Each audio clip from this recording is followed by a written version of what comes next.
There's a type of order on DoorDash that puts you at risk of deactivation every time you accept them. Stick around to find out what that order type is.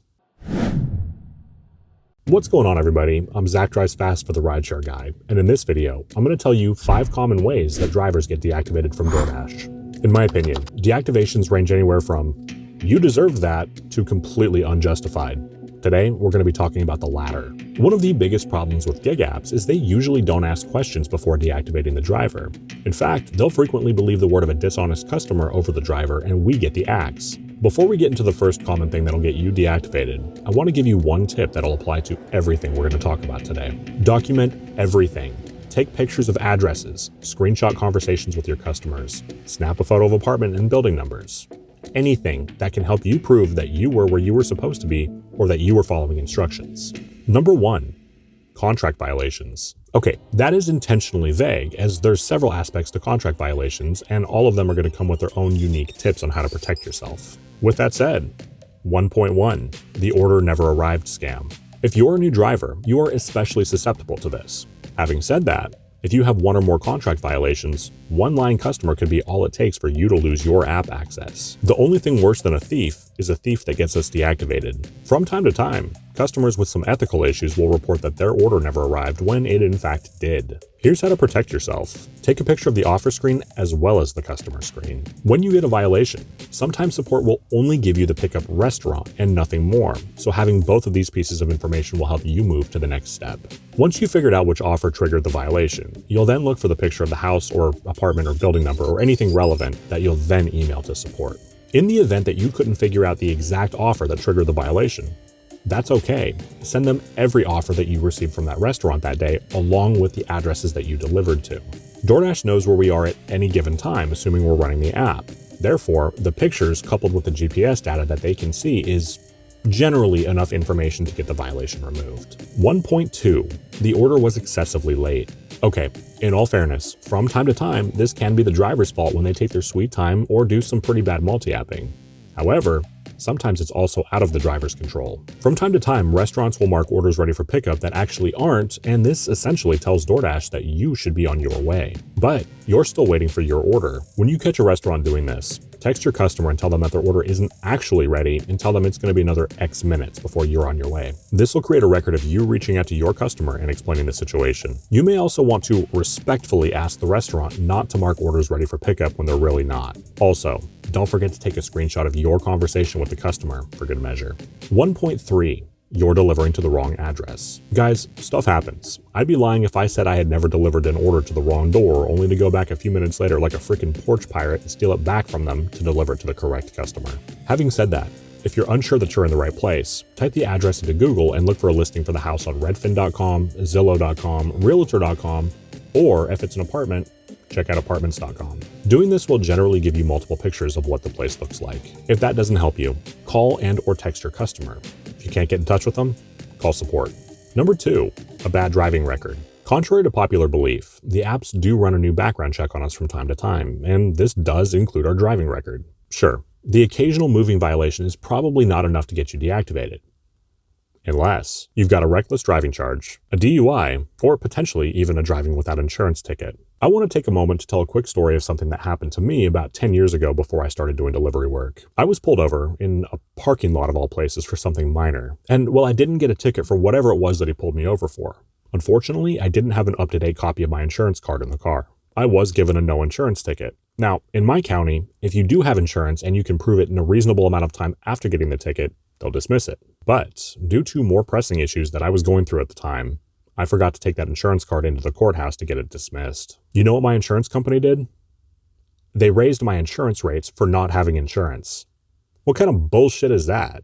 I mean, they knew I had insurance.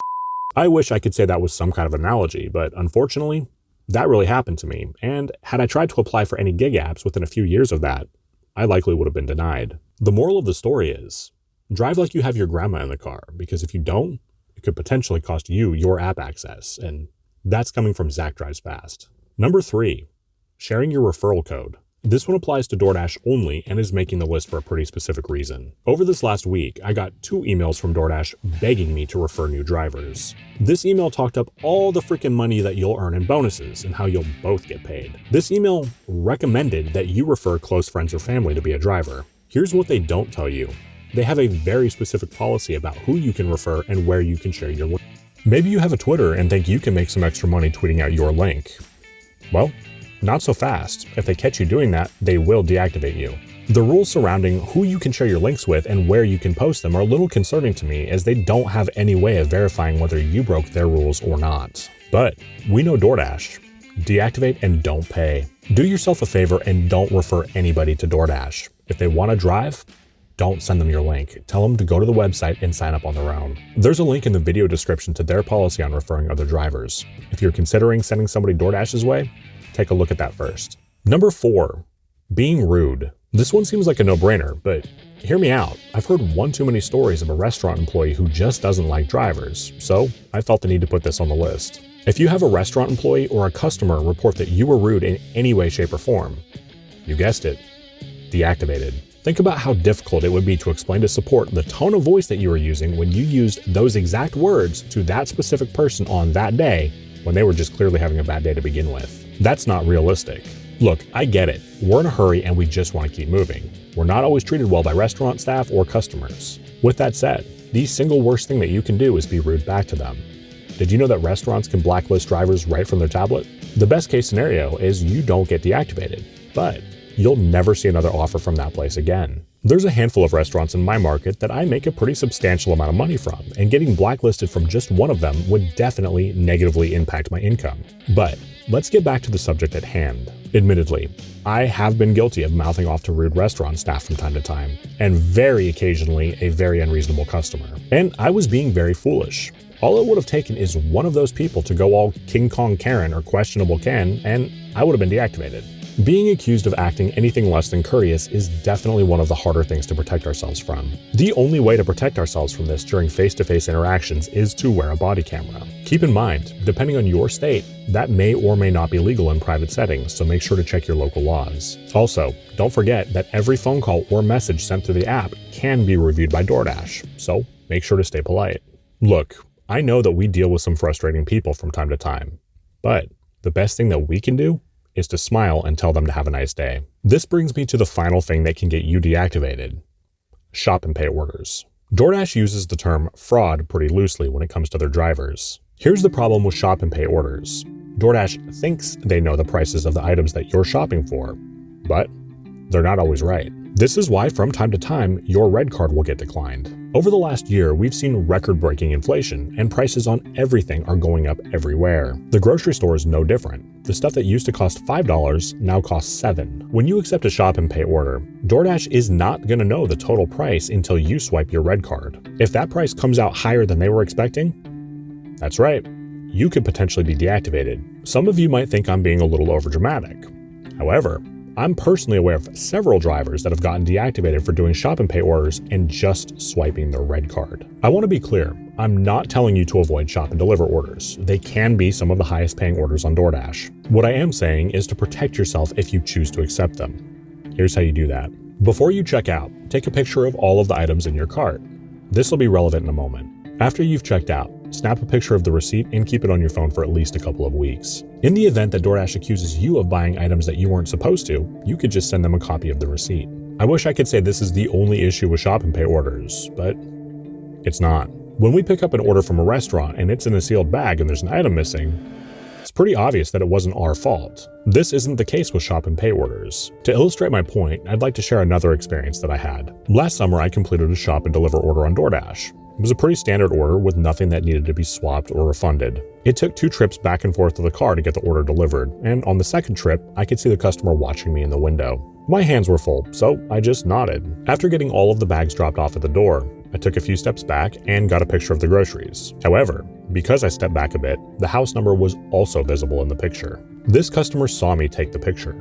After marking the order delivered, I went back to my car and drove off. Less than 10 minutes later, I got a notification on my phone that the order I had just delivered had been updated. If you ever get that notification after delivering an order, that's the customer marking that they either didn't get the order or that there were missing or incorrect items. In my case, it was the customer marking that 2 of the items were incorrect, and I know this because a few minutes after getting the first notification, I got a text from the customer saying that the 2 most expensive items that they ordered were wrong. Here's the thing with shop and deliver orders on DoorDash. You have to scan the items, and if you grab the wrong thing, the app will tell you. Furthermore, I'm in the habit of verifying the size of the item as well. For example, 8 or 16 ounces. So I know damn well that everything I got them was correct. That said, let's get back to the customer's text for a moment. After reading their message, you know what I did? Nothing. I'm not going to argue with them, and I had the pictures to prove that everything was correct. Had I not taken a picture that included this person's house number, I fully believe that I would have gotten a contract violation. At the time, customers could not tip bait on DoorDash, so I had absolutely nothing to gain by communicating with the customer after it was delivered. At the end of the day, drivers frequently get deactivated at no fault of their own. But if you take the right steps, you can generally prove that you didn't do anything wrong. What are your thoughts? Did I leave anything out? Let me know in the comments. If you haven't done so yet, please do consider pressing the like and subscribe button. If you enjoyed this video, you may also enjoy this video where I tell you why you should drive for food delivery apps. I'm Zach Drives Fast for the Rideshare Guy. Take care.